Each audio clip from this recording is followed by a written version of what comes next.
Birbal Sahani and Benares Hindu University, preliminary exploration. So, Which it is still here that please conclude. So I understand. I I am a student of history and from last many years have lived the life of a rag picker.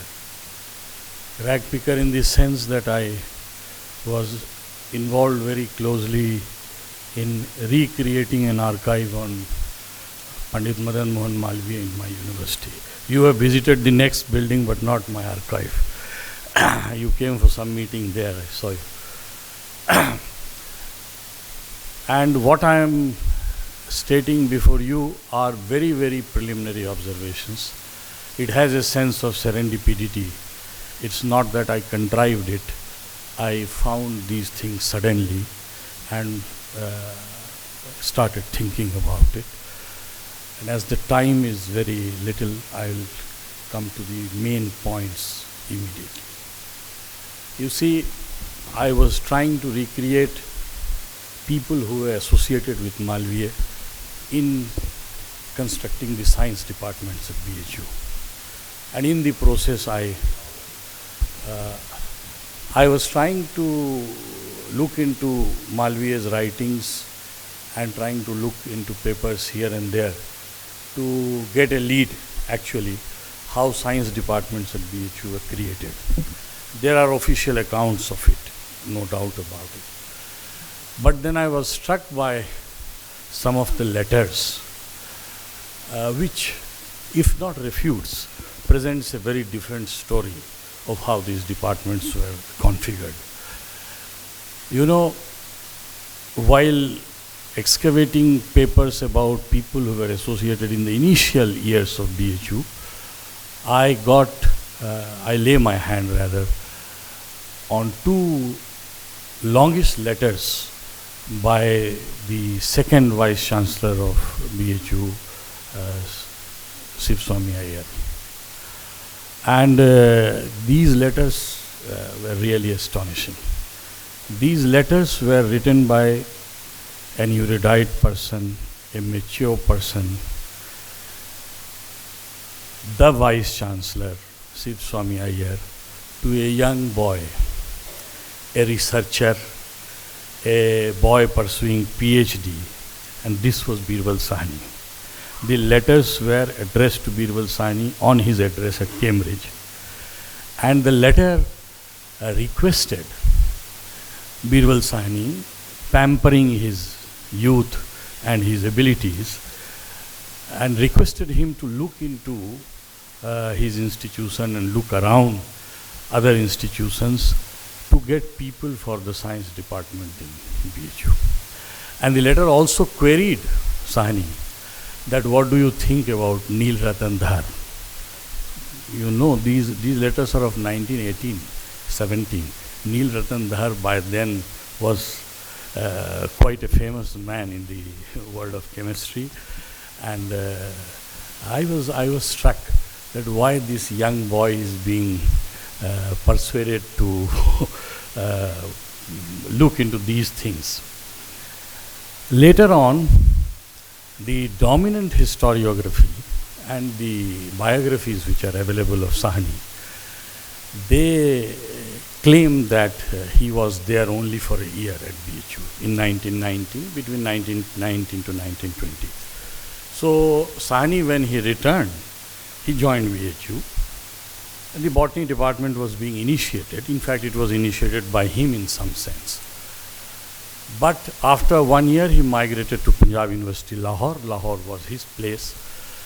He remained there for 1 year, and then the story is that he established himself at Lucknow and remained all his life there. And at the fag end of his life, he established the Institute of Paleobotany outside the university system. This is a standard story. But if we take this standard story seriously, then the archive speaks something, offers something else. I read almost all his papers, Sahni's papers. He is in continuous correspondence with Madan Mohan Malviya. One. He is in continuous correspondence with people who were after him at the Department of Botany. The head was Y. Yagvalk Bharadwaj. They exchanged hundreds of letters. Bharadwaj was his near contemporary. He was 1 or 2 years junior to him. He joined after him, almost in 22, 23 BHU. So he has corresponded continuously with him. He has almost a daily interference in the botany department of BHU.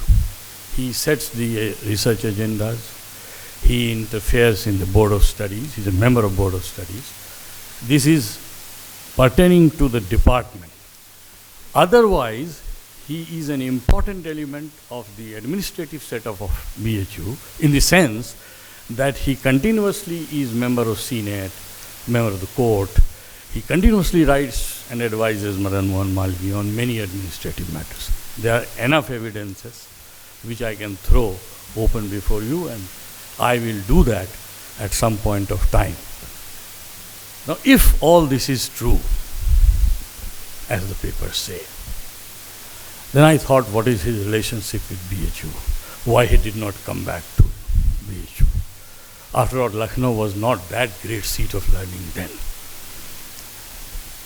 He is roughly, you can say, on daily engagement with BHU, but in absentia. He's not there physically. He's interfering almost on a daily basis. There is a riddle, there is a challenge which I face when I read his papers, and I'll put before you. This is the time when BHU is also seriously organizing its history and archaeology sections, if you can't say department. This is the time when Radha Kumar Mukherjee is there. This is the time when geology is being very seriously taken at BHU. Mining and geology is being separated. This is the time, as I said, botany is there, and he had left the botany department. And the forte of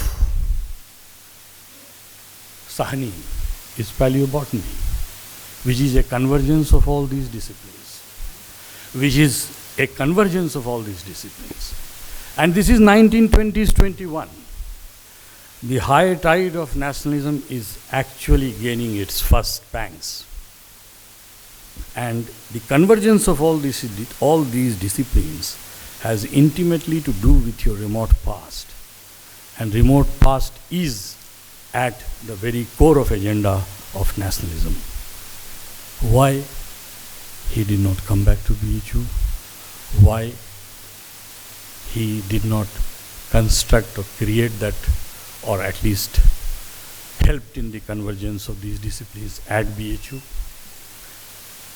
If that question is too remote, then similar set of questions can be applied to Lucknow. He is the head of geology and botany, both at Lucknow, and head for decades. He remains head for decades. Why he did not work out a similar convergence there? Now, having said this and taking the liberty of leaving you in lurch, let me come to the second point. The second point, which I often ponder, is that